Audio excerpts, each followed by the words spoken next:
No? Now? Now? Now? Yeah. Good evening, everybody. How are you all today?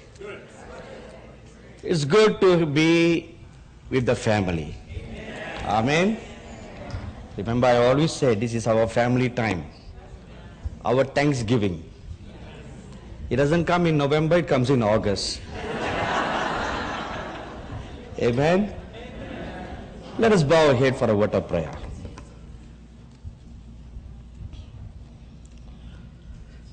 Our gracious and loving Heavenly Father,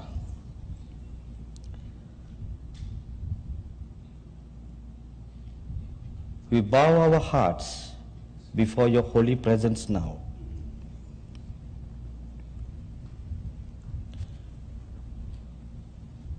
Waiting to hear your voice, Lord. Not the voice of our men. Your dear children have come from various nations, from various states of this land, and even all those who are watching online, who have come to this conference to hear your voice, Lord. Thank you for speaking to us last night and this morning. We commit this session into your holy hands, and we invite your holy throne to be enthroned, to be established in our midst right now. Come, Lord Jesus. Be enthroned in our midst right now. Make your ways and your will known to us.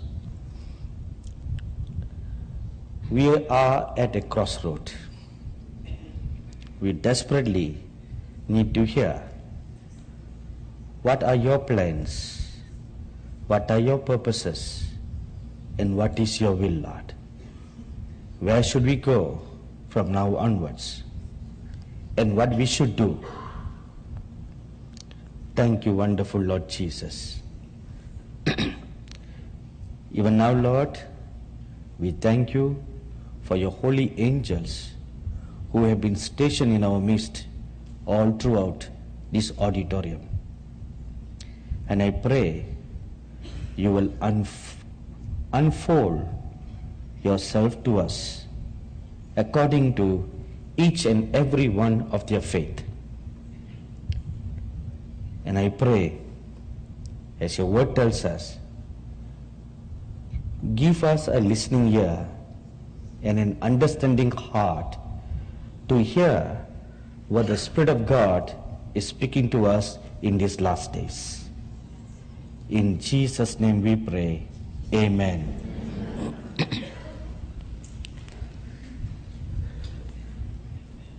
2 days ago, when we first arrived here on the 5th of August, so Brother Naval, he arrived in the morning and I arrived at noon. So that evening or the following day, we met together to have, catch up our fellowship, So as we were talking and discussing what God is speaking or saying over many issues, and then the topic centered around this nation. And we shared, compared notes, what God is speaking, and there was perfect agreement with what God has been speaking, though we are continents apart. Australia is a continent by itself. India is known as a subcontinent. Yet, we all serve the same living God. Amen. And our God sits on the throne, and he rules the entire universe from that throne. So when he gives out a message, it will always be the same. Isn't it? Although they may have some cultural variations, because we sometimes understand differently. So God condescends to speak to us according to our cultural understanding. But essentially, the message is the same. When it comes out, when you put it down in writing, it's the same message. So, after that, I kept on pondering very much and asking the Lord very specifically what He wanted me to speak at this conference. You know, in all the many previous years, Pastor Joe Sweet used to have a theme for this conference. And we try to, wherever I go, it's my habit to stick to the theme. So I pray and ask the Lord, Lord, this is the theme they have, so give me a word. But lately, He has changed the theme. So the theme for this conference is, there is no theme.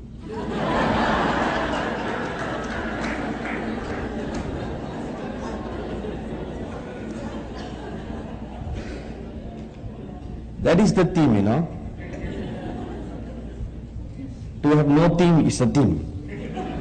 So that the Holy Spirit can speak to us according to what is in the heart of God. Amen. So, based on that, I began to pray and seek the Lord what I should speak. And last night, during the worship sessions, as the worship was going on, I was caught up into many visions and experiences concerning God's way of looking at the United States of America. So that's what I'm going to share tonight, building up from where our dear and respected prophet of God, Neville Johnson, left off last night. My message is entitled, The Destiny of the United States of America. You know, there is a prophetic council in heaven that determines the destinies of nations and leaders and chief ministers of God. There is a council of elders, a council of prophets, many different councils that oversee many different functions in heaven. Heaven is not just a place where you just go and rest in the sweet by and by with a harp.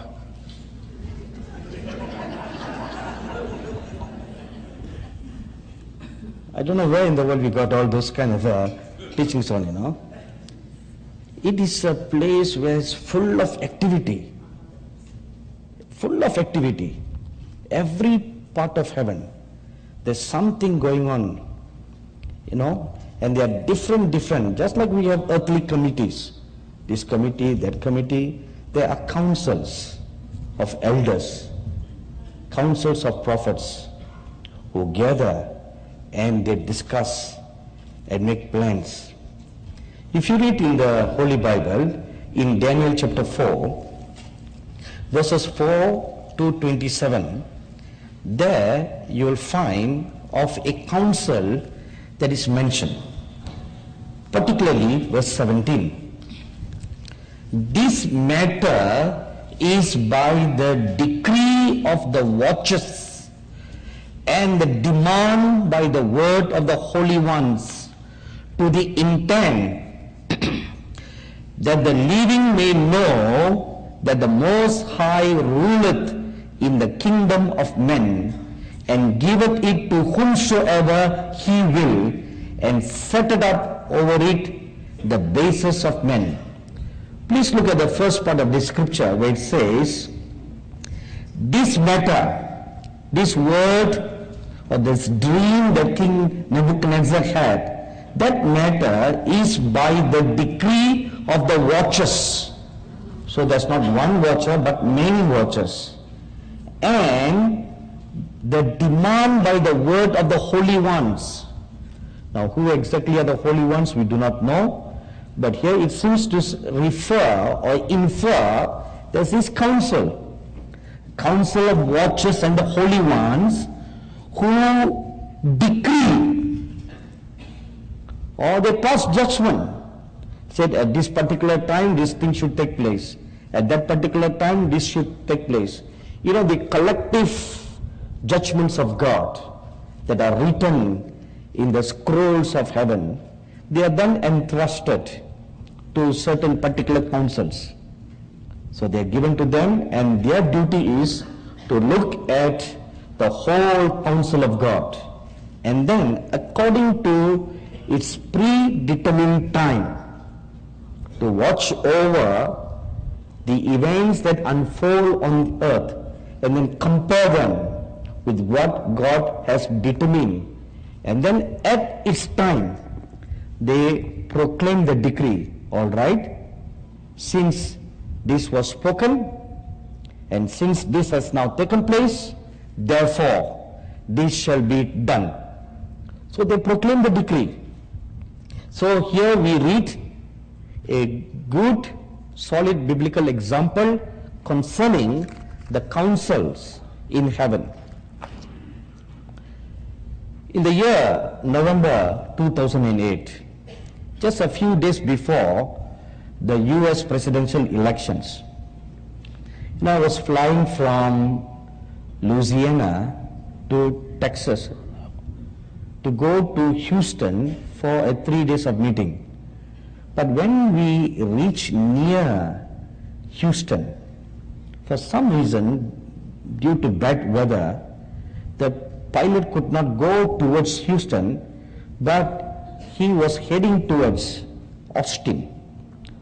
You know, normally when there's a bad weather, something like that, they will land at the nearest airport, which was at Austin.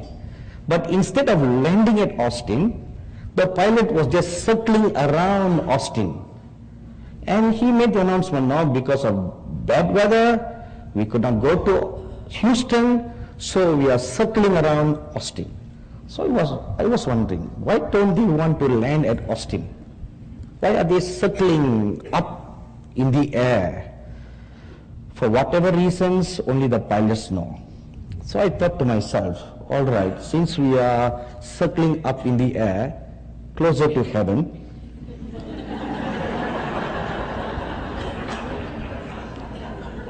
let me pray for the presidential elections. You know, that was at a very crucial time of your destiny. You know, all the Christians were praying for godly, Christian, charismatic president and vice president to come to office. You remember that? I too wish for that. So as I was praying, suddenly I was caught up into heaven. And I found myself at a council. And in that council, there was a wide round table. You know, like the oval tables that are in a conference room. And two aged-looking saints were seated at the table. One of them I recognized to be Abraham, and the other was Moses. So when I came and stood before them, Abraham motioned. He said, please come and take your seat here. You know, in the Indian culture, we don't sit before elders. That is our culture. So I came and stood. I said, no sir, I will stand. So I said, no, you are part of our council. Please come and sit here. Again, you know, my cultural thing came even when I'm up there. I said, no sir, I'll just stand here. So I came closer to the chair. I said, sir, I'll just stand here. He said, no, please sit down. So I sat down, and then I noticed that there was a file in Abraham's hand, and on the file was written the word United States of America. So he had the file in his hand, and he put it down. He looked at me and he said, it has been determined Obama will come to office. I said, sir, how can that be? All the Christians are praying that he should not come to office. But this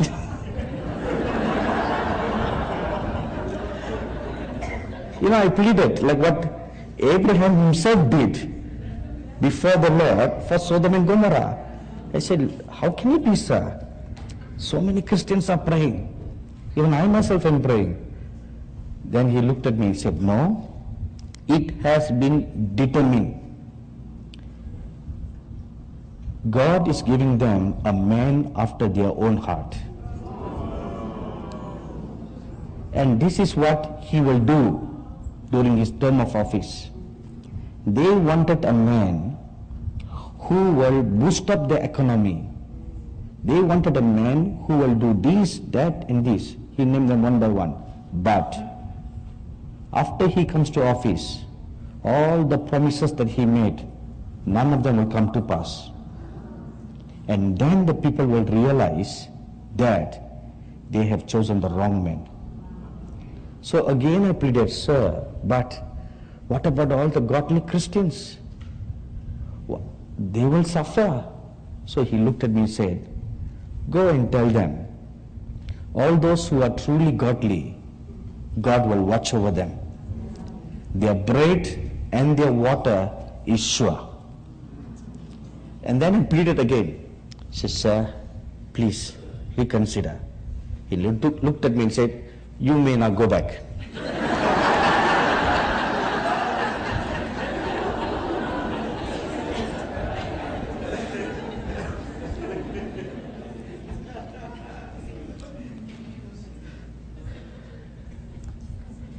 You know, as wonderful as such experiences may seem, but it was not a pleasant thing to be part of a witness to such decision-making decrees that are made.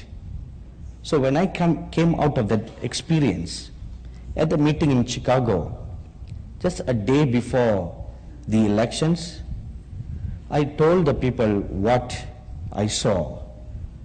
Most Americans could not accept it. I say it doesn't matter whether you accept or you don't accept. It doesn't matter. I am telling you what has been decreed. Take it or leave it. Tomorrow I'm going home.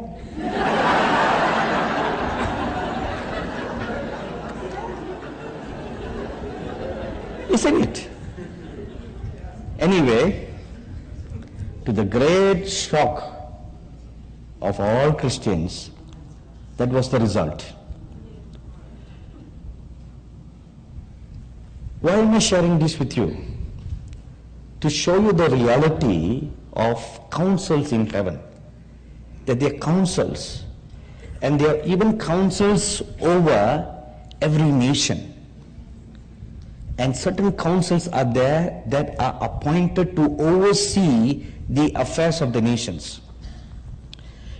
On January the 1st, the 2013, now I'm going to give you some highlights or an overview of what the Lord has spoken to me these past few years concerning the United States of America. And then I will tell you what the Lord spoke to me concerning the United States early this morning. So to trace all what has happened, what has been happening. On January 1st, the year 2013, this was the word that came unto me. USA's cup is almost full and will come before God for a remembrance. She will be humbled and made to eat dust. Now if you read in Revelation chapter 18 verse 5, it's written there that the sins of Babylon have reached heaven and have come before him for a remembrance. And also if you read in Genesis chapter 15, there God tells Abraham, the children of Israel will not inherit the promised land until the sins of the Amorites are full. So sometimes God waits, in his long suffering. He doesn't mete out judgments or chastisement immediately just as we sin once. No, he waits very patiently until our cup runs over. Till our cup is full, his mercy reaches over and over and over.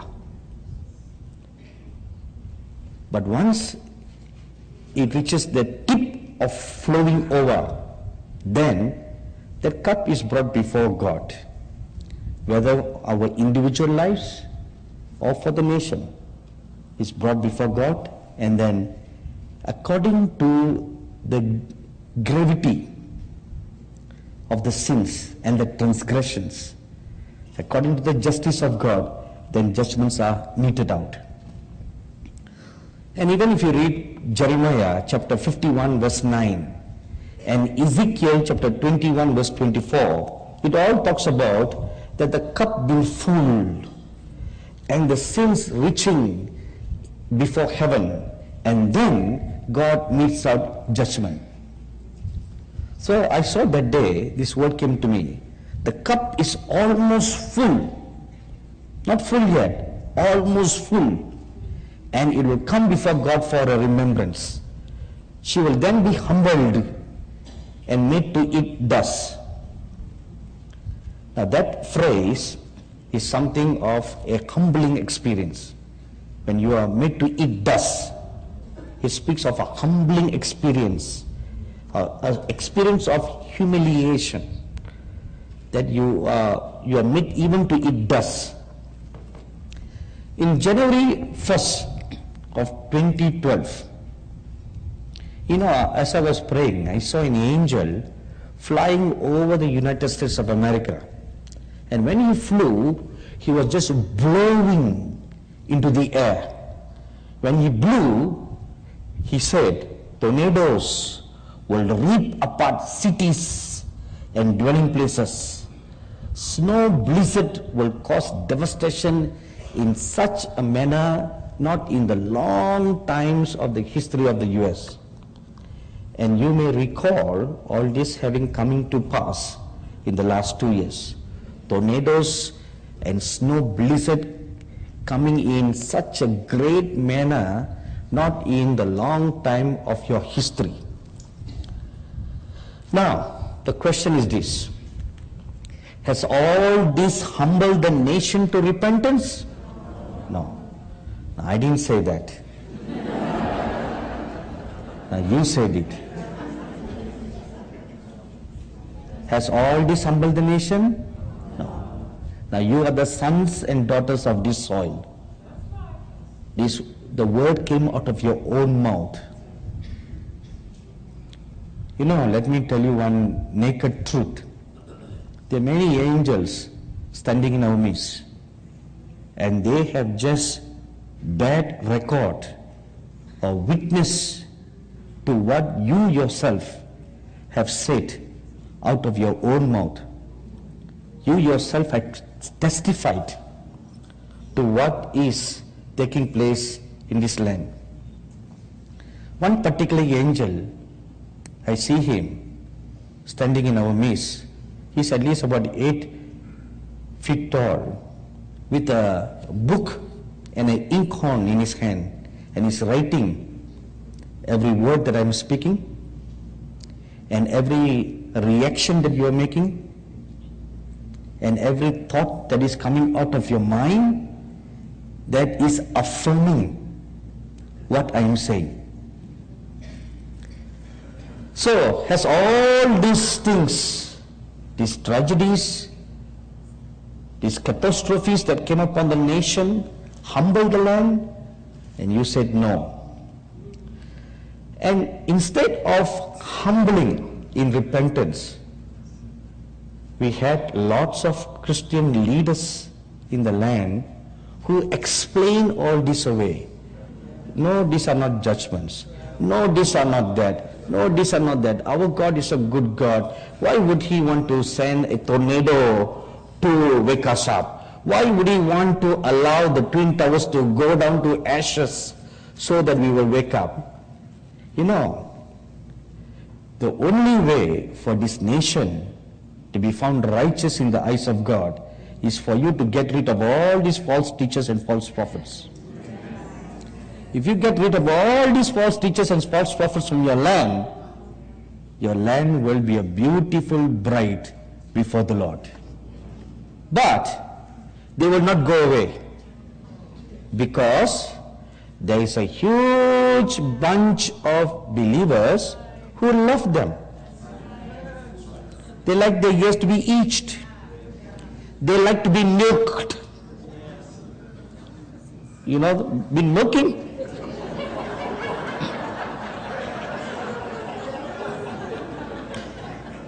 You know, I come from the land of the holy cows.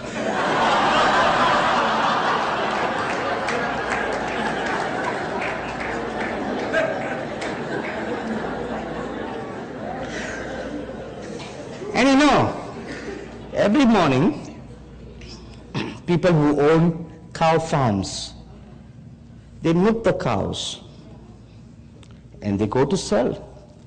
And the cows, I don't know how much you have seen, but I've noticed they don't move anywhere.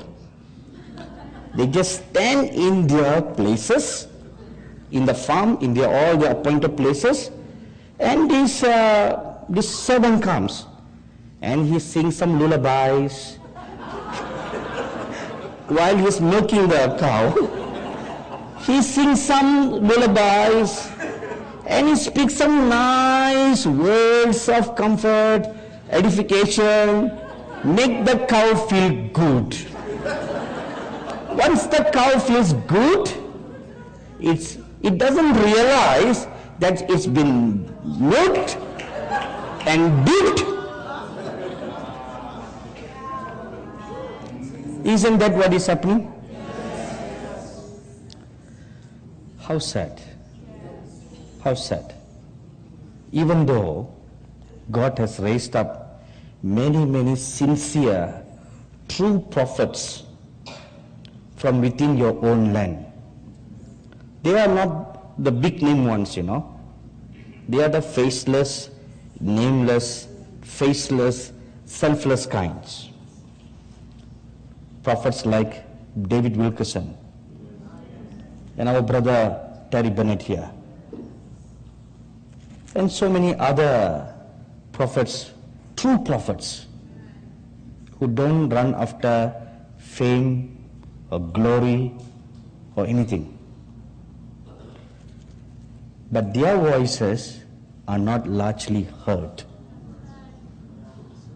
But you flock to stadiums, large churches, where you are just milked. And you want to hear that which you want to get. You feel good. You know, this is the saddest part. Why this nation is going down the drain? Why is it not climbing up? It's because of this. There aren't, so to speak, 10 righteous people. There aren't. You know, I'm not specifically saying in number 10, you know. A figure of speech. There aren't 10 righteous people. Abraham hoped and he prayed and he stopped at 10. He had so much of great faith in his nephew Lot that he had done some good ministry in Sodom and Gomorrah, that he had a thriving church of more than 10 believers. Even his own household did not believe him. His whole household. His son-in-laws did not believe him. His married daughters did not believe him. Even his wife and 2 virgin daughters had doubts. Though did not totally disbelieve him, they were lukewarm. So that makes it only 4. But because of Abraham's prayers, you know, they are blood relation, you know. Because of Abraham's prayer, God saved Lot and his family. But the entire city, twin cities, were destroyed.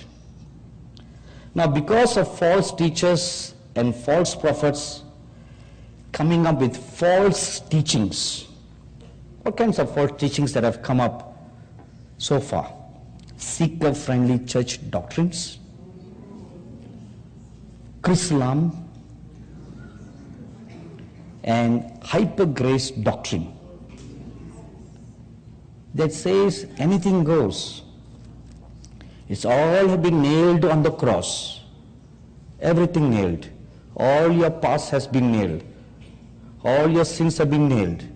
So whatever you do, even if you have more than 1,000 wives beating the record of King Solomon,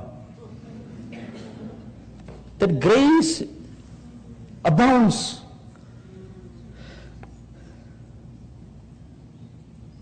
You know, this is milking the cow. And those who live in that kind of sinful lifestyle, like that teaching, that's good. Let's go to the church. It makes me feel good because I don't have to crucify my flesh, I don't have to give up my sin, and yet I can have religion. I can still take communion and not feel convicted. I can still come to my pastor for prayer. I can have him lay hands on my head. I can have him prophesy over me. Yet, I don't have to be exposed of my sins. I don't have to be convicted of my sins. Because there's no sin. Anything goes, everything goes. You know, this is what took place at the foot of Mount Sinai when Moses was up on the mount talking with God. If you read Exodus, chapter 32, verses 1 to 7, there it says that when Moses was up on the mount talking with God, the people below the mount, instead of waiting on God for Moses, like how Joshua had done. You know, one thing very remarkable about Joshua. Why was Joshua chosen to succeed Moses?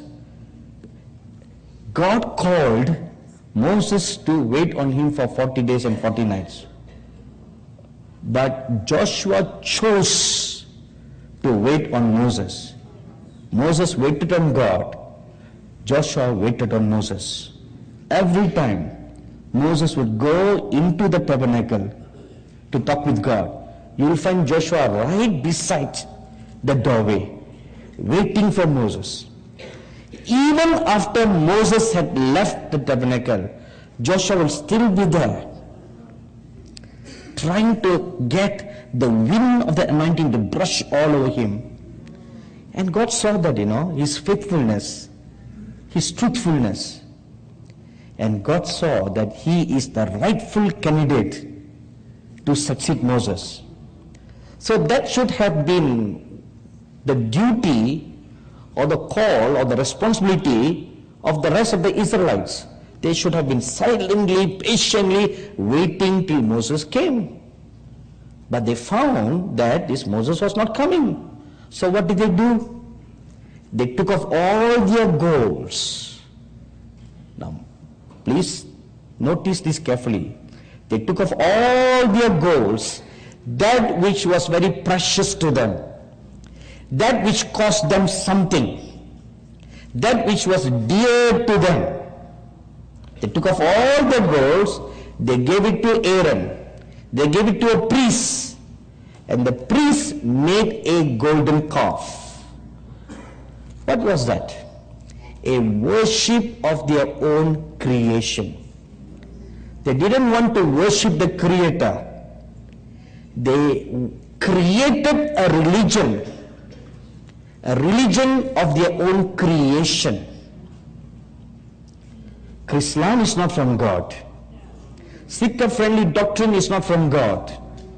These hyper-grace doctrines are not from God. It's an invention, our own invention.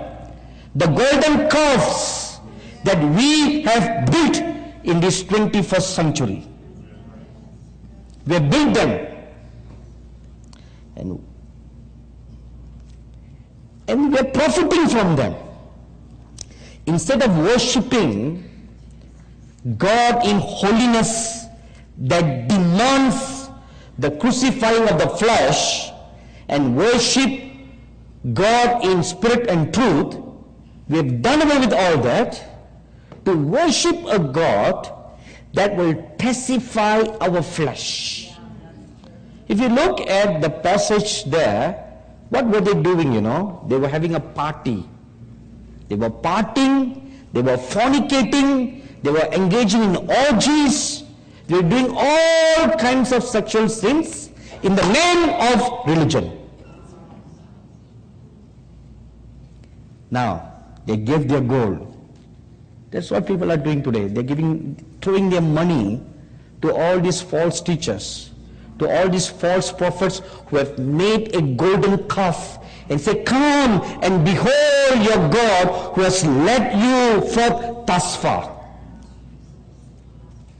That's what they said that day. These are the gods. Behold your gods who brought you out of Egypt. And isn't that what we are doing today? We are bowing down to these man-made doctrines, these man-made traditions, these new things that we have made. We are bowing down and say, these are our redeemers. We are saying that today. These are our redeemers. This doctrine will redeem us. It doesn't work that way. My dear brothers and sisters, all these catastrophes, all these tragedies that have come so far have not humbled the nation. Even when you were humbled, it just lasted for a few days, maybe a few weeks, give and take a few weeks. When the Twin Towers came down, all the churches were filled to overbrimming, But how long did it last?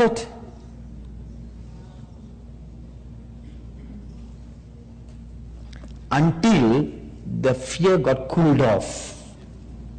Until the fear got cooled off, we were back to our old tricks.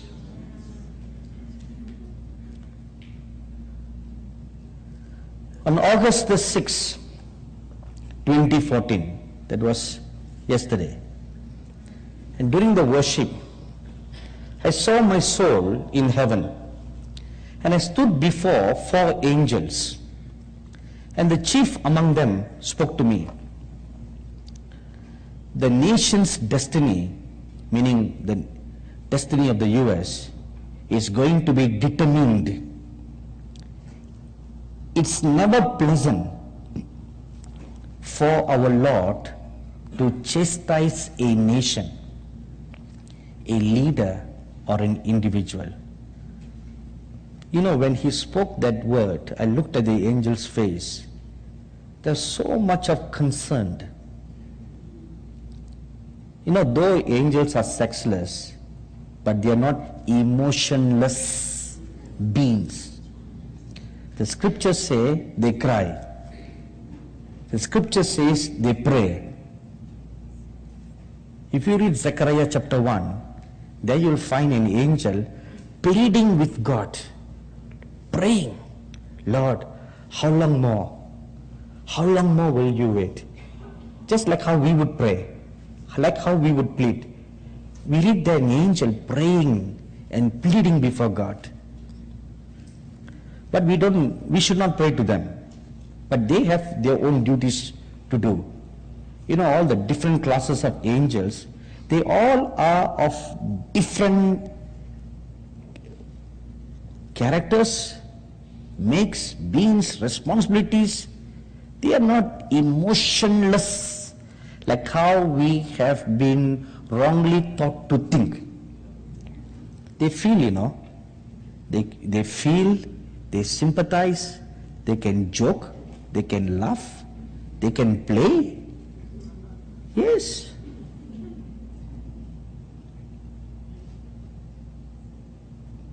So I looked at his face, so much of concern when he said,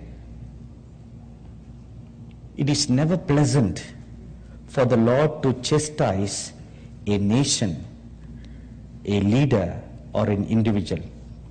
And as he spoke that, I saw before the throne of the Lord books many books placed before him.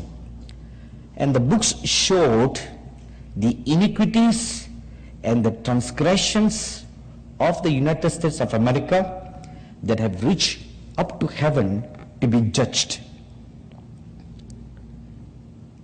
And when the Lord saw all that,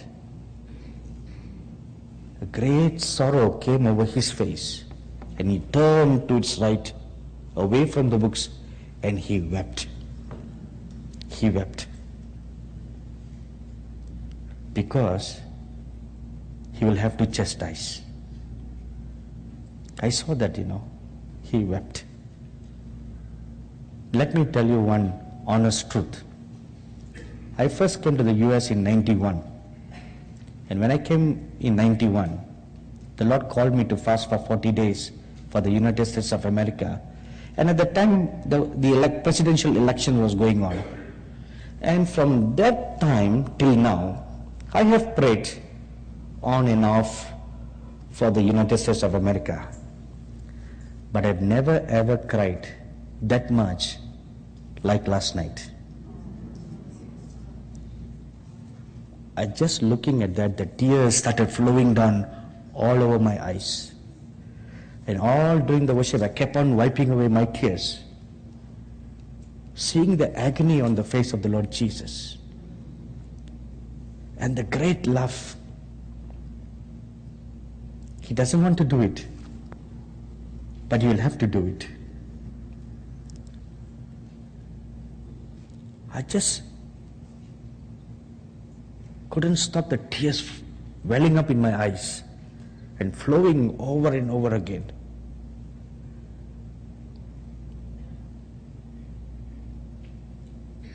He turned his face to his side and he wept. When I saw that, I then understood one other thing. This was the same thing that happened when the Lord Jesus was hanging on the cross. At that moment when he cried, my Father, why have you forsaken me? That was the time when the Father himself turned his face. Because now the final judgment, all the sins are put on the sacrifice. The ultimate sacrifice is going to be burned now. And when black smoke rises up, you cannot see, He turned his face away. It's never pleasant to chastise.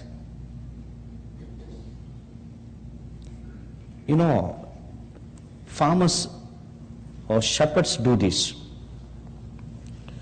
When there is a sheep or a cow that is very disobedient, that doesn't listen to the shepherd or the cowherd, what he says, he may just beat her once or twice and then talk to her nicely. Even when all else fails, for the good of the sheep or the cow, the shepherd breaks her leg. You know that? He breaks the leg. This is commonly done by shepherds. They break the leg. And the sheep will cry. And the shepherd will hug the sheep to his bosom, trying to let his heart bear all the pain of the sheep and make the sheep to know that this breaking was done with love, in love. Then the shepherd sits down on the ground and places the sheep on his lap, and he takes a bandage and he binds the broken bones of the sheep. And until the sheep's legs is healed, he carries the sheep on his shoulder. He never lets it down. He carries on his own shoulder. He chastises and he heals. I cannot forget the scene that I saw last night. How the Lord turned his face and he cried.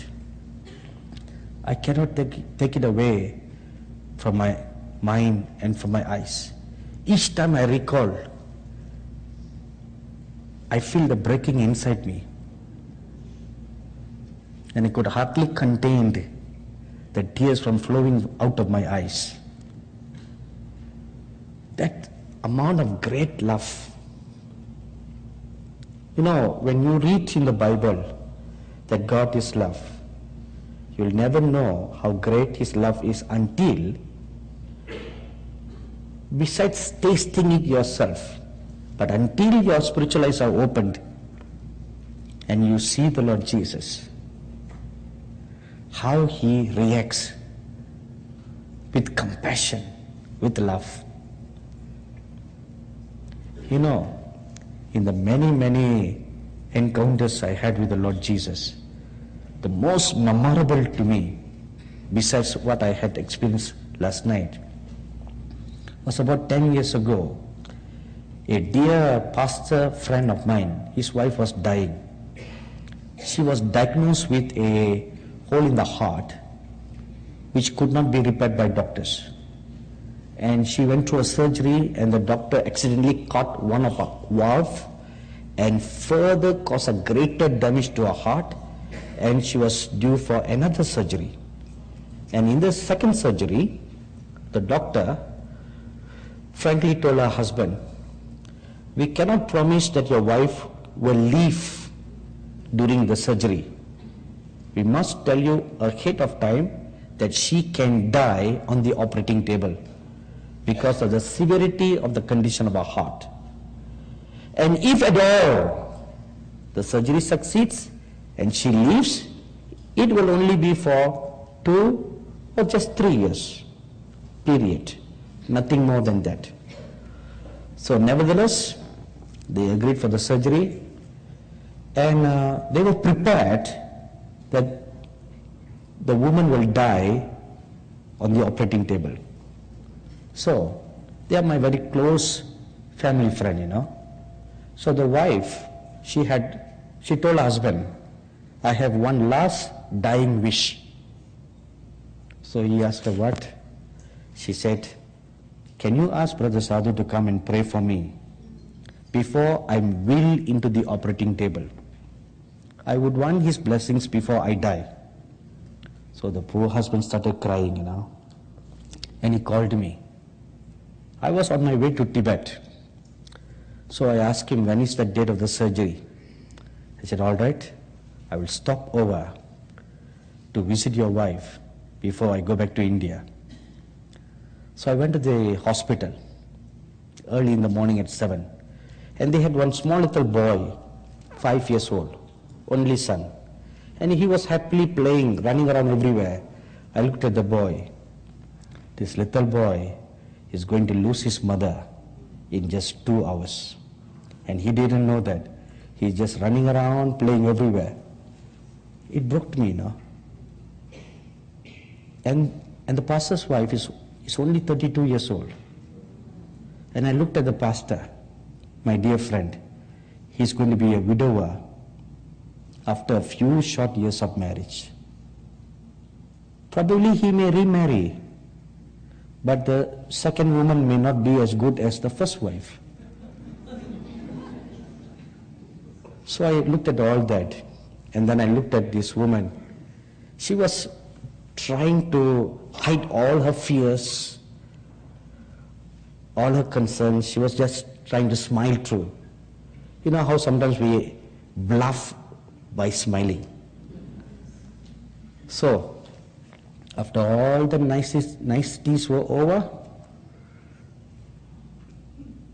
it's time for prayer.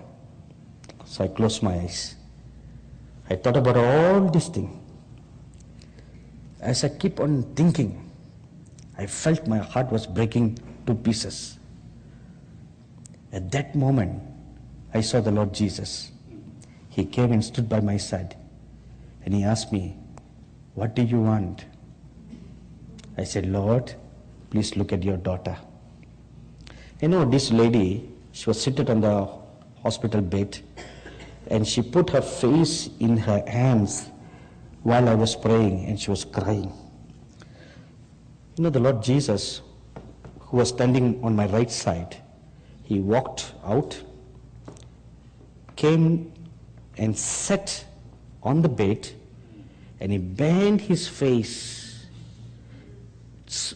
to her face level so that he could see all her tears flowing down from her cheeks and dropping onto the bed.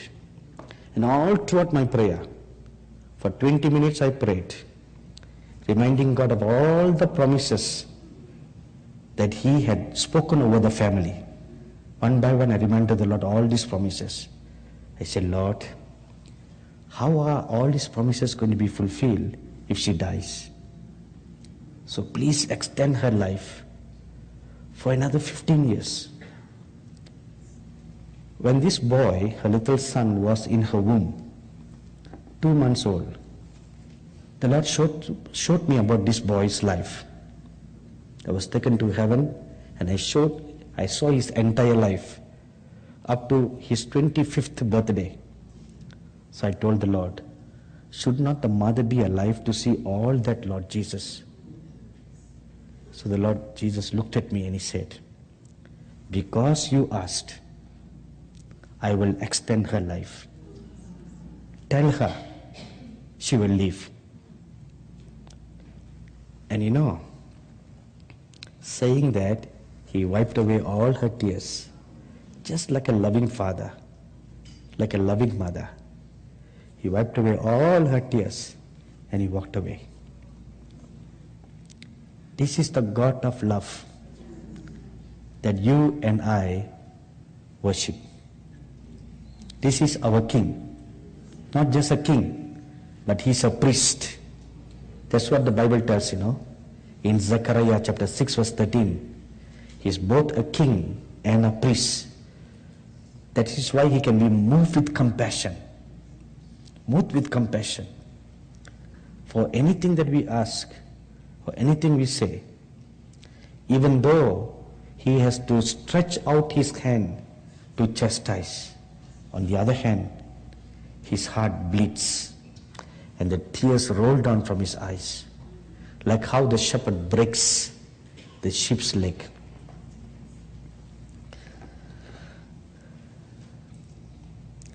Early this morning, as I got up to pray, as is my custom at 2 in the morning, so from 2 o'clock up to 5, I was waiting on God. And at 5 o'clock, I felt the presence of the Lord come and sit on the bed before me. And then I opened my heart and started talking with the Lord over many other issues about my own personal life. I should not always be praying for other people, I should also talk to the Lord about myself. Just heart-to-heart talk between father and son.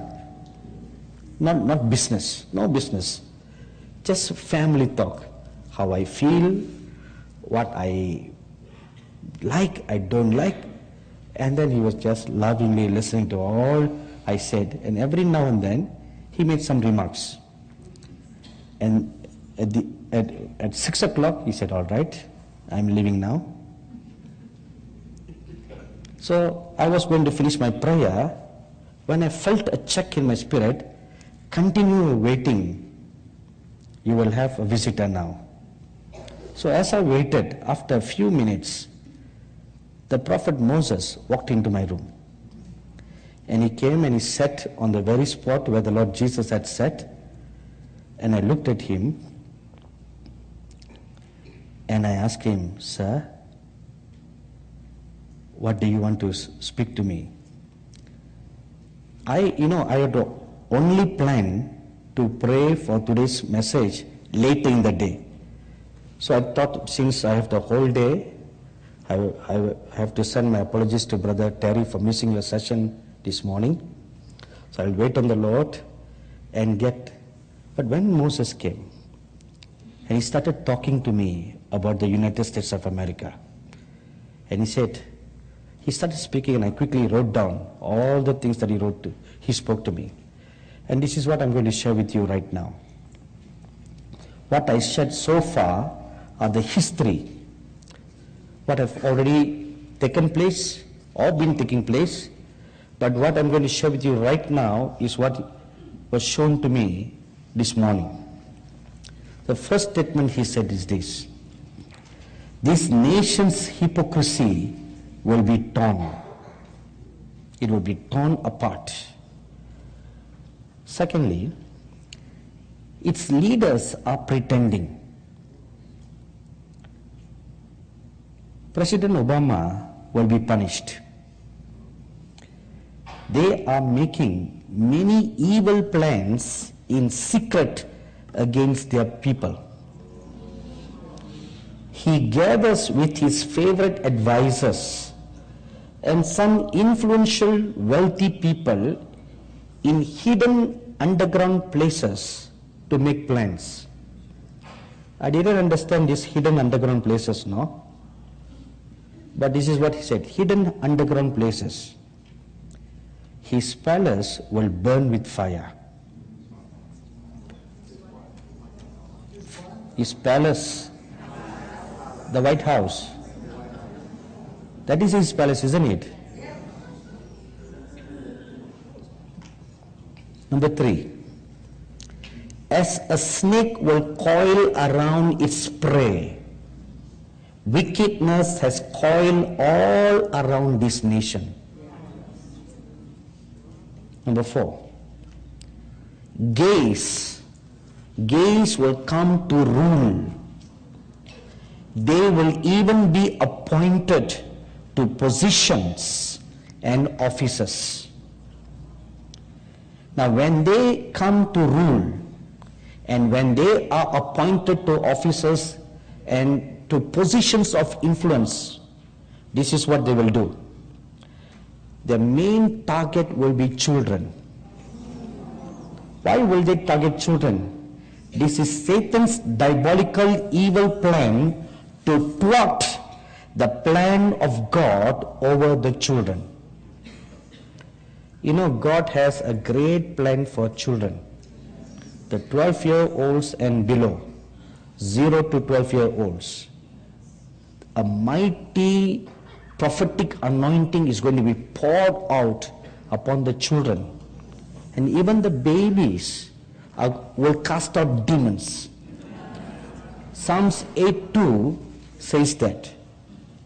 And the children will begin to see visions. They will prophesy.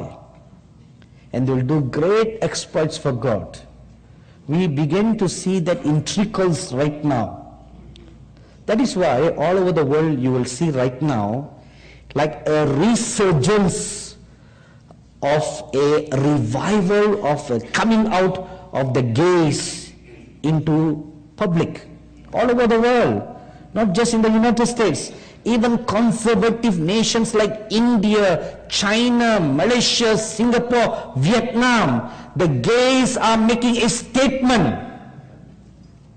They are strongly protesting to the government to bend their rules, change their rules, and make them one and acceptable in the society. This is the plan of God. I'm sorry. This is the plan of the devil. Of course, God allows that. If you read Romans chapter 1, because of the depravity of their sins and their unwillingness to repent, God turns them over to their basis of desires. He turns them over. Okay, go and be fulfilled. Go. Just wallow like a pig that stays in the mire, like the dog that sits and eats its own vomit. Go! God turns them over to a reprobate mind, which means there's no point of turning back to repentance. No more. You pass beyond that stage. Once you are turned over for the destruction of your flesh into the devil's hand, there's no turning back. There's no turning back. All over the world, not only the gays want equal rights or acceptance, and they demand the right to get married, but listen, they now also make a demand to adopt children. Why? Have you ever thought why? If you are throwing away the course of nature to have children, and a man is sticking together with a man and a woman together with a woman, which nature tells us you cannot have an offspring, why do they then want to adopt a child? To corrupt the next generation. What else? You bring up an entire generation of gays. Little baby, when he grows up in a gay family, what does the baby see all his life? Father, father. Or mother, mother. So it is ingrained in the baby's culture or upbringing. There's no such thing as father, mother. So what will be the boy or the girl grow up? A gay. Right? They'll grow up as a gay. That will be their lifestyle, natural lifestyle. So you have 10,000 gay couples with 10,000 babies, and they all grow up as gays. This is one city. How many cities are there in the US? How many nations in the world? You multiply all of them. You have millions of the next generation gays. Now, why is all this necessary? Why is there sudden resurgence of the gay community? There is a spiritual reason for all that, For the Lord Jesus Christ to say, before the second coming, as it was in the days of Lot, so shall it be in your days, as it was in his days. So why is it that this thing, the gayism, must arise in the last days? Why? There must be some, excuse me, there must be some spiritual significance there. Why? I have read in some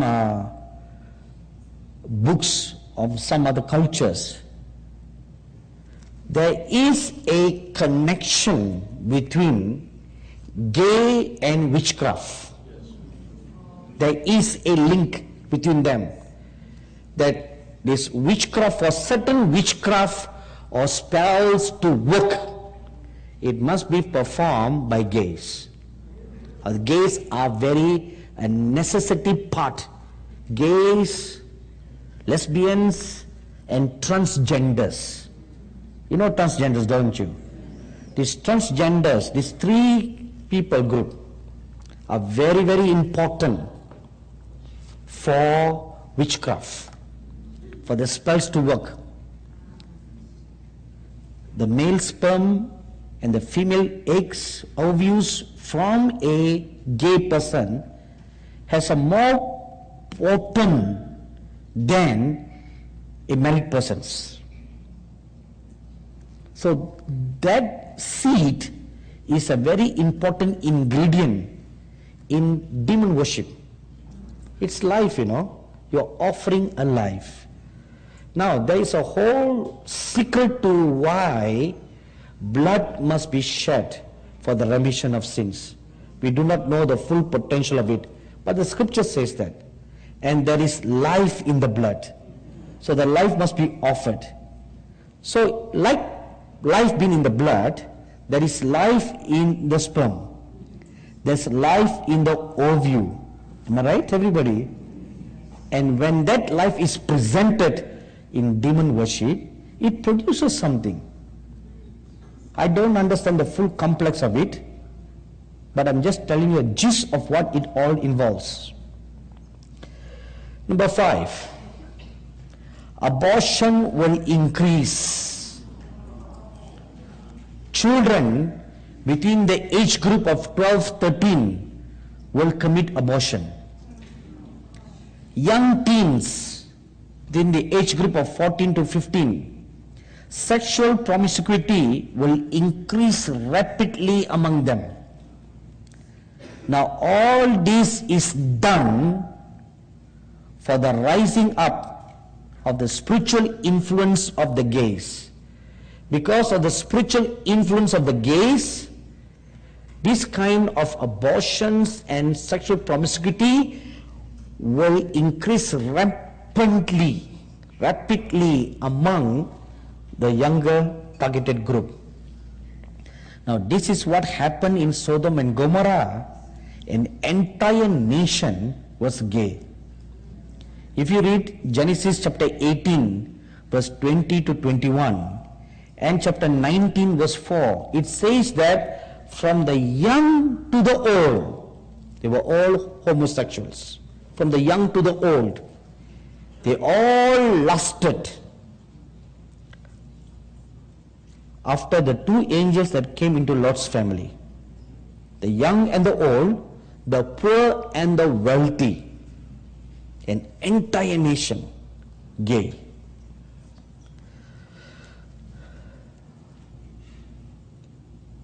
Number 6, she is sinking deeper and deeper into a sinkhole.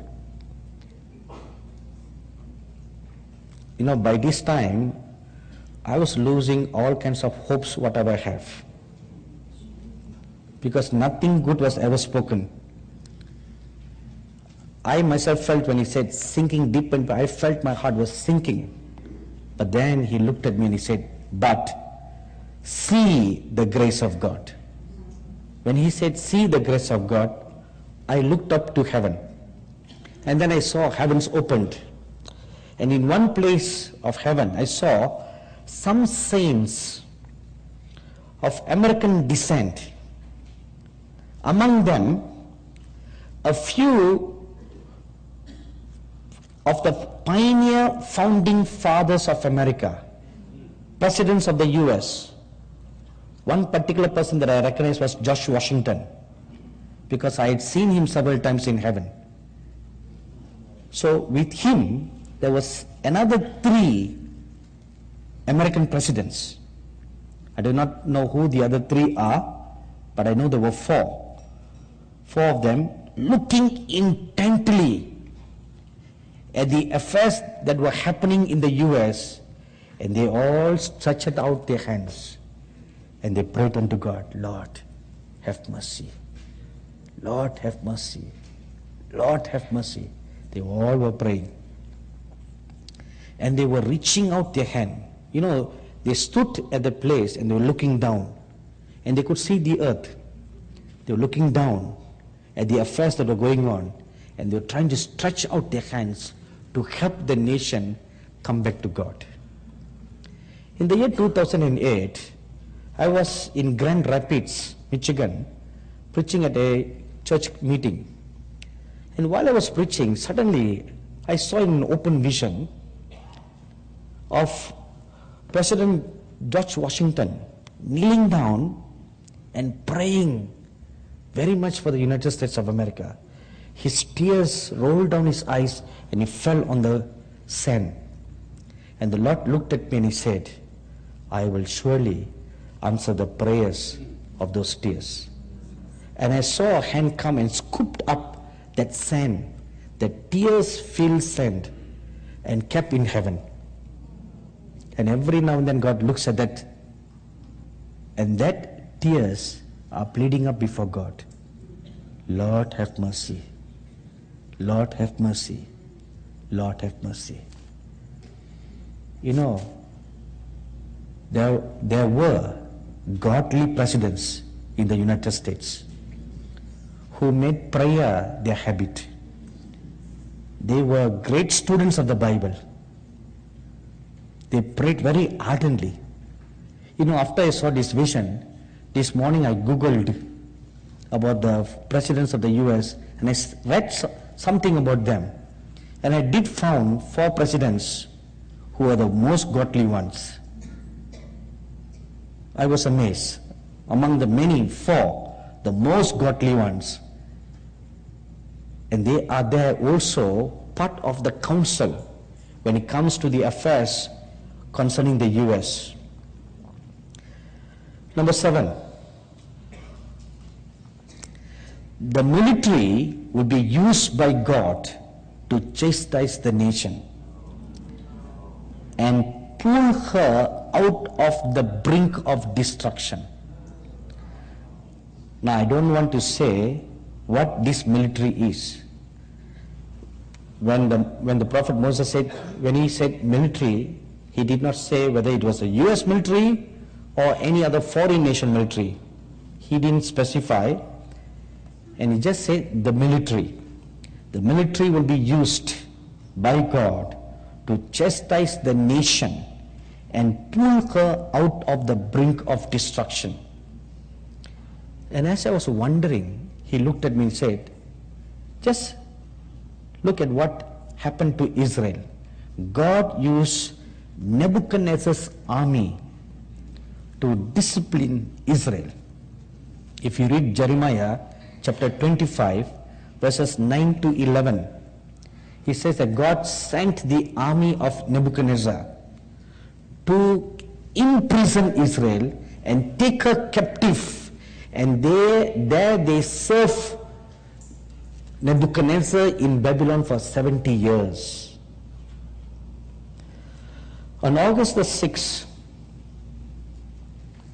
2014, I was interviewed by a ministry called the TrueNews.com ministry on the radio program. So they were trying to get me to be interviewed for months, and I just kind of keep on ignoring it, say, who am I? I'm not a somebody. I'm not a nobody. Of course I'm a nobody. So why should they want to interview me? I thought this was some kind of a prank. So I ignored all the emails. Every email that comes, I'll just press the delete button. delete, But it kept on increasing. So I thought this must be, maybe God has to do something with that. Because if you delete it once, in America they say out of mind, out of sight. Amen? Okay. See how good you all are? But this ministry, who has never seen me, kept on insisting that I should be interviewed. So when it happened several times, so I thought this must be God. So I said, okay, when I'm coming to Lancaster, I'll give you a time. So it was on August the 6th at 12 noon. So before they came on the air to interview me, I prayed, Lord Jesus, I do not know what they're going to interview me about. If it is just my salvational experience, it's so easy. But if it's going to be something else, then I won't know what to answer them. So please teach me. As soon as I prayed that, I saw an angel come and stood before me. And he said, I have been sent to help you answer the interviewer. So that brought me great assurance that now I'm in good hands. So before the interviewer will pose a question, I already know the question. So he started. Nice prophetic brother. He started, and then he came to a question. What do you think about, or what God is speaking to you about the US? Before he posed that question, this angel walked up towards me and handed me a note. On it was written, Russia will invade the US. He said, tell him that. So, because we were on the air, I had no time to be emotional about it. So I said, my dear brother, Russia will invade the US. He was shocked. He said, God really spoke to you that? I said, yes. An angel just walked up to me.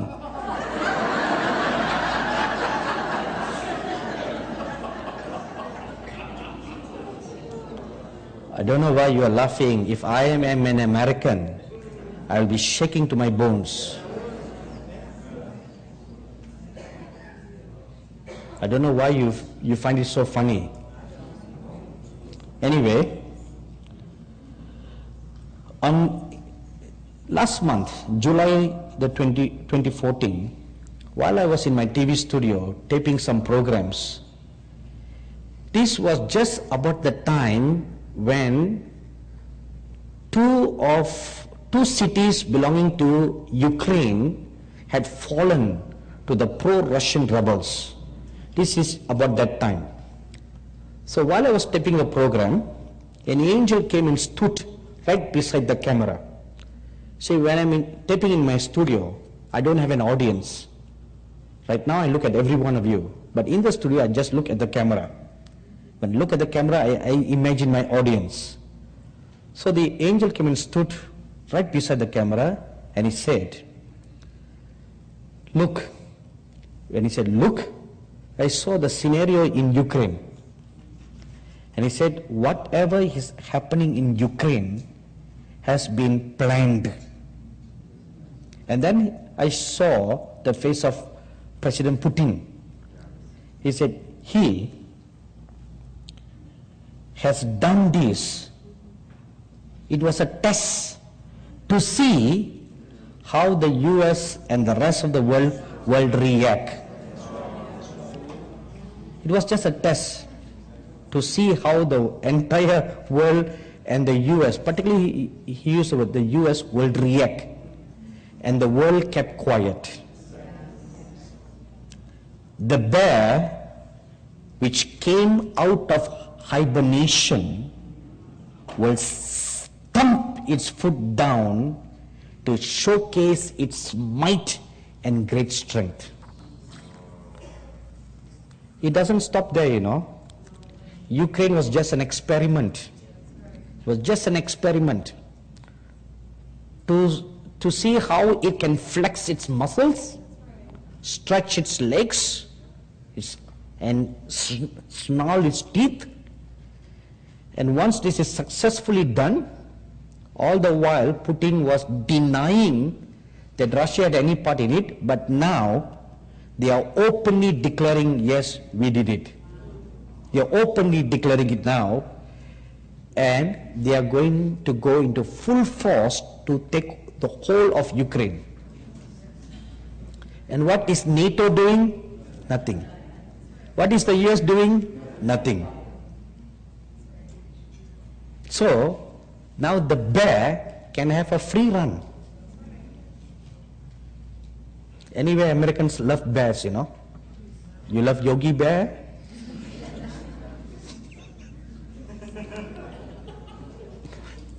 But this is not Yogi Bear, you know. This is Putin Bear.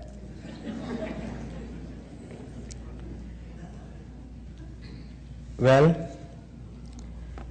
when he was done, I looked up at Prophet Moses and I asked him, Sir, is there anything they can do to mitigate all this? Is there anything they can do to mitigate, to soften the impact, to reduce the judgment, to reduce the punishment? Is there anything they can do? And Moses, he looked at me, he smiled, and he asked me this question. Will they really do? They are too self-centered. This is what heaven thinks about you. They are too self-centered. They only care about themselves. They will not weep and pray for their nation. They are too self-centered. But nevertheless, I would not give up, you know. I looked up at him, just like how a little boy would yearn for mercy from his father. I said, please, please, give me a key. What can they do? Please. And then he said, if the nation,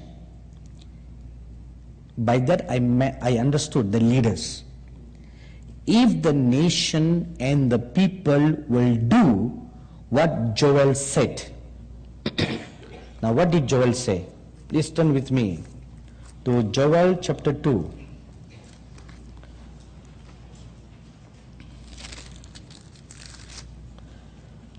Verses 12 to 17. Therefore also now says the Lord, turn even to me with all your heart, and with fasting, and with weeping, and with mourning, and tear your heart, and not your garments, and turn unto the Lord your God, for he is gracious and merciful, slow to anger, and of great kindness, and repenteth him of the evil. Who knows if he will return and repent and leave a blessing behind him, even a meal offering and a drink offering unto the Lord your God. Blow the trumpet in Zion, sanctify a fast, call a solemn assembly, gather the people, sanctify the congregation, assemble the elders, gather the children, and those that nurse at the breasts, and let the bridegroom go forth from his chamber, and the bride out of her room. Let the priests, the ministers of the Lord, weep between the porch and the altar, and let them say, spare thy people, O Lord, and give not thine heritage to reproach, that the nations should rule over them. Why should they say among the people, where is their God? If the nation and the people will do what Joel said, tear their heart and repent. If you can do this, and if they can do what 2 Chronicles 7:14 says, if my people who are called by my name shall humble themselves, that's the first thing, humbly, and repent, turn away from all their wicked ways and pray, then I will look down from heaven, I will hear their prayer, and I will heal the land.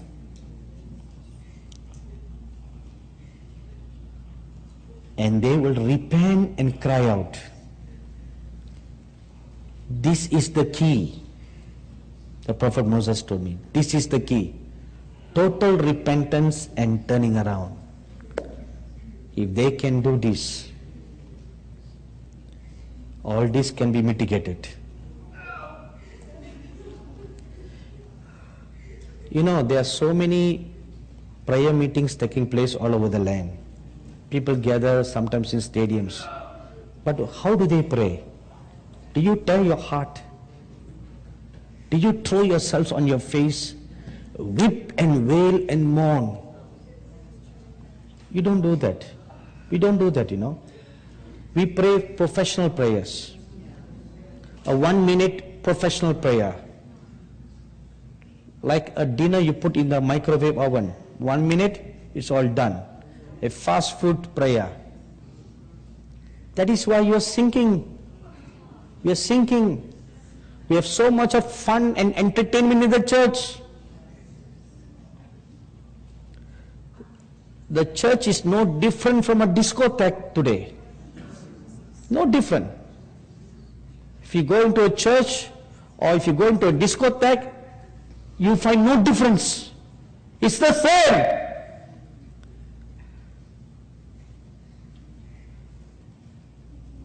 How many are there who tear their heart? We are not asking you to pray for India. We are not asking you to pray for Africa. This concerns your own nation. Your very survival. Your very restoration is dependent on that. You know, a wicked nation that Jonah abhorred so much. It was so wicked, Nineveh, so wicked. And Jonah dreaded to go to Nineveh because it was a wicked nation. They are murderers, robbers, slave people. He was even afraid to go to Nineveh. But God said, whether you like it or you don't like it, go. So he walked from one end to another end, a 3 days walking journey. And he prophesied, in 40 days you will be judged.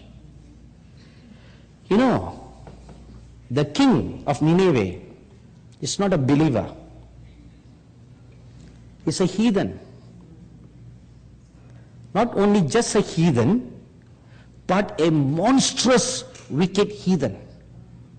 The news reached him. And this heathen believed the word of a prophet. From the king all the way down up to the animals. Even the nursing babies were deprived of the mother's milk. They all fasted and prayed and sat in the open in sackcloth and ashes. A wicked, monstrous murderers did that. And God saw that, He saw that. How could such a monstrous nation repent? And that touched the heart of God. And they took mercy from God. God did not give them mercy. They took the mercy from God because of their humility, because of their repentance. Can you do that? You are not as wicked as Nineveh. You are good people. You are righteous people. But where is your heart? Is your heart soaked in sin? Just like how you dip apple in honey. Is your heart soaked in sin? And is that all you care for? When I pleaded for you before Moses, he said, will they really do it? It's a question in doubt. I was very, very sheepishly like a little boy before a father. He says, why would you say that? They are too self-centered. That is the opinion they have about the Americans. Self-centered, too self-centered. Just to say self-centered is okay than to say too self-centered. Don't laugh. It's about you, not about me. Why are you laughing? It's not funny, It's something to be ashamed of. Isn't it? It's not a good opinion about yourself. Something to be ashamed of. Is this who I really am? I must be ashamed of.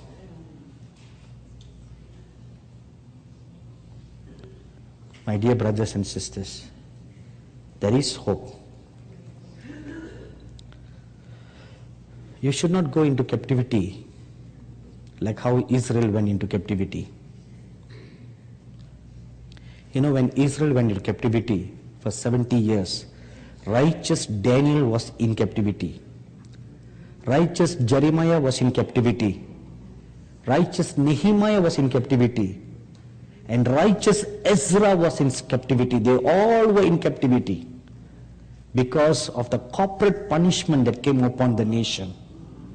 Even the righteous go into captivity.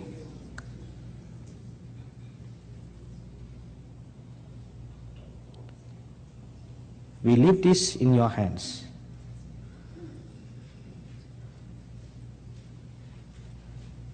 There's only one way to do. Tear your heart. Professional prayers will no more save you. You know, a 2-minute prayer, a 1-minute prayer is no more going to save you.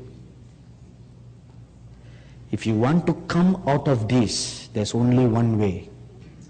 You know, if you read before the Lord Jesus died, he cried with a loud voice. Why did he do that? To make his life come out of him. That's why he cried. He cannot die because he's God. The Lord Jesus Christ cannot die. But he gave up his ghost. That's why he cried out with a loud voice, forcing the life out of him. Likewise, you need to force out the sin out of your nation. The only way is to cry aloud unto God. That's the only way. The ministers of God, crying at the pouches before the altar. You know, when he said that, I thought, oh, this is already a lost game. No go, it's a goner. Because most ministers don't do that. But if you are willing to do that, spread the news around.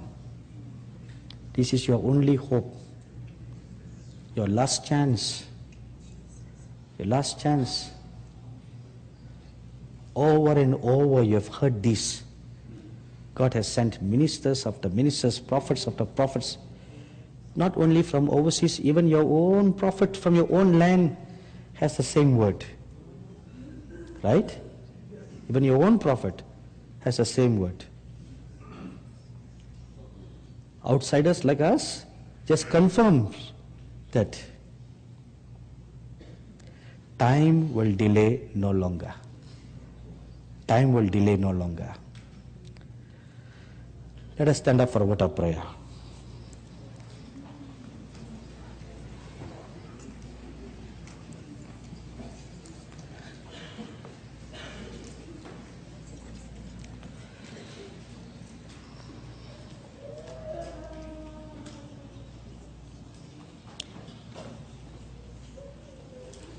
I hear the Lord Jesus Christ say to me now, he said, tell them, I will not hold out judgment much longer. A time has been appointed for them to make amends, to turn away from their wicked ways. For I have sent forth my angels into the highways and the byways of this land, stationed at every churches, to see the affairs and the repentance of my people. And I see angels with bottles in their hands to collect the tears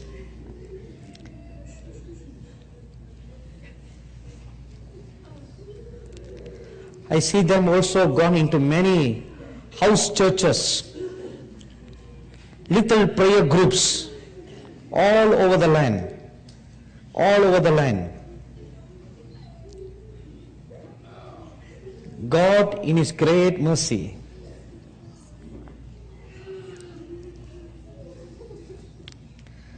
I see right now the council in heaven, and standing at the head of the table is the prophet Moses, and he's flanked by many other saints. And again the word comes, there's not much time. There's not much time. The destiny of the nation will be decided soon.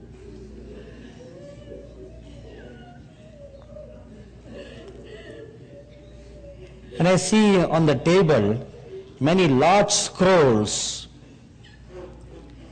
some of them opened Not completely, but halfway.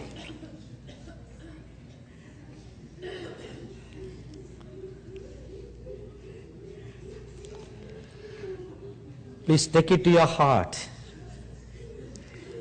Make a decision tonight what you will do about it. Unless and until you tear your heart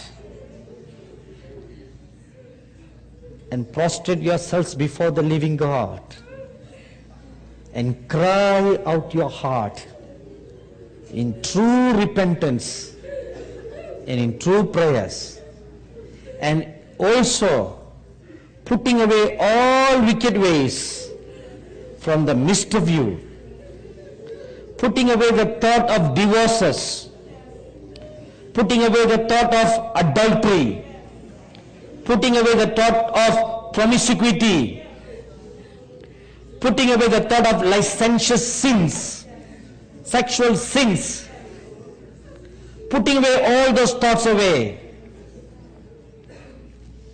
Do not even entertain the thought of getting a divorce. Cast it away. Cast it away. Put your marriage on the altar of the Lord. Crucify your flesh. It is your flesh that demands independence from the marriage union established by God. Crucify your flesh that demands to be great, that demands to be recognized, that demands to be known. Crucify that. Crucify that.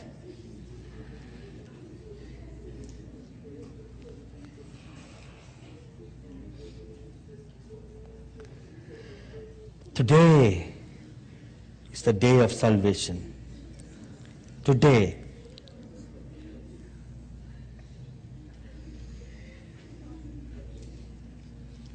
I see a very bright, shining saint standing on my right side.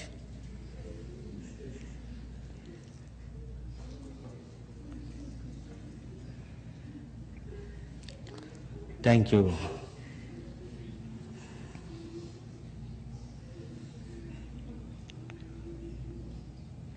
Put away every leaven out of your hearts. Put away every leaven out of your hearts, out from the midst of you, and be a sanctified and holy people unto God. I see several angels now stretching out a canopy like a white linen cloth. 4 of them are holding at the 4 corners, and they are stretching it out like above the heads of the people. And this is the word that comes: all those who are truly godly, God will protect them under the shadow of His banner. All those who choose to walk in holiness. Thank you, wonderful Jesus. All those who choose to walk in righteousness, this banner of love will protect you from the scorching sun and from the biting cold. Thank you, wonderful Jesus.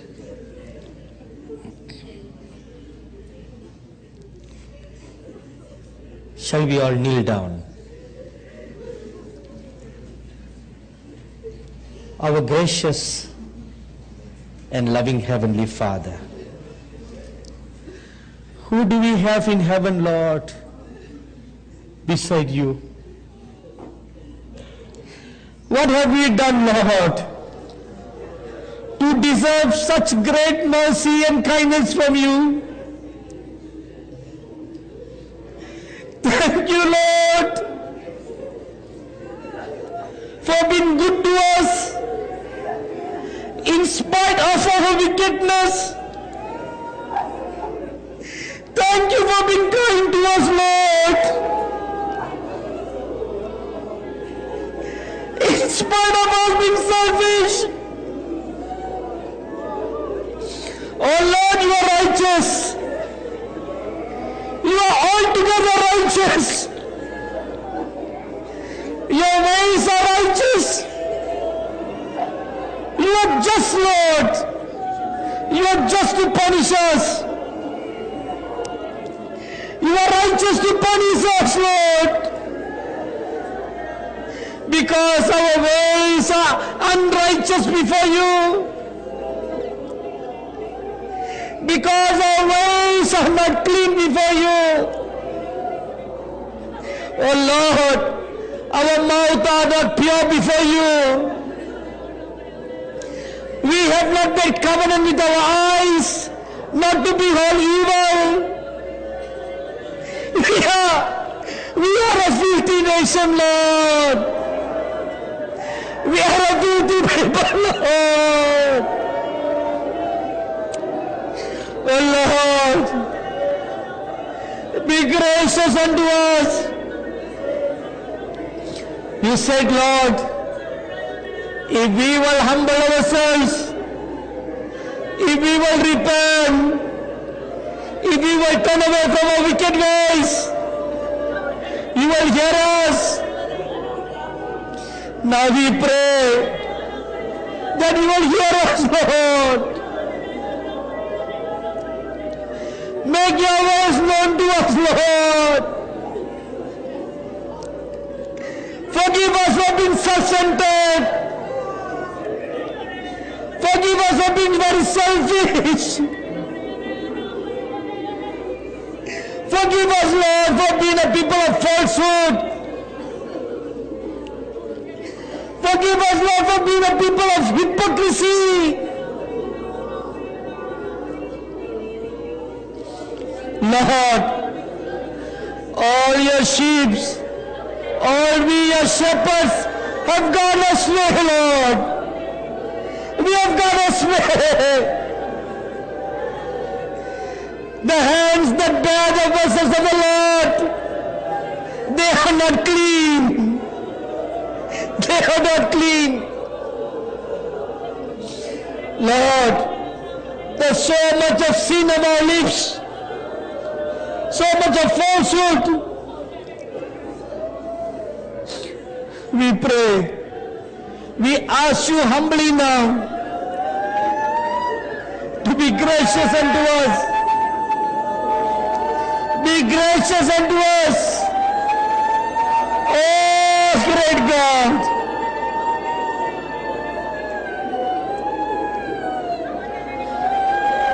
Lord, pour out your spirit of supplication. Pour out your spirit of supplication and grace, Lord.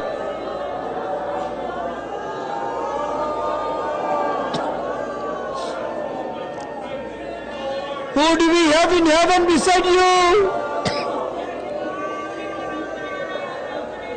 Be gracious unto us, Lord. Be gracious unto us.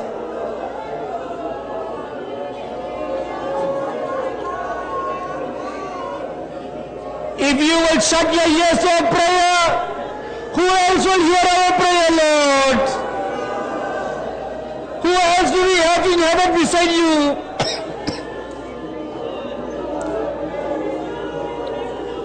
Be gracious unto us, Lord. Be gracious unto us. Lord, create in us a clean heart. Renew a right spirit within us. Do not cast us away in your hot displeasure. Be merciful, Lord. Be merciful, Lord.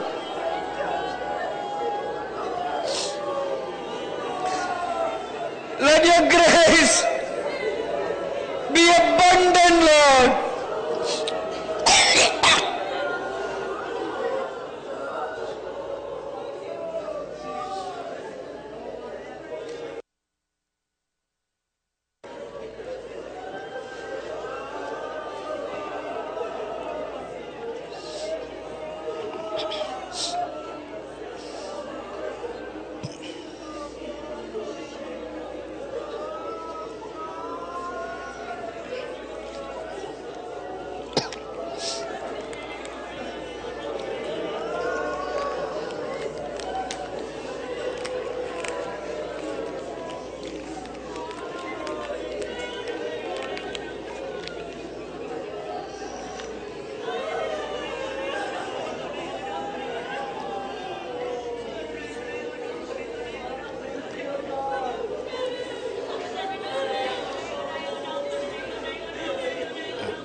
I don't know how to stop this. I think we should let it go. We'll just Yes, wait. yes. for- Mhm.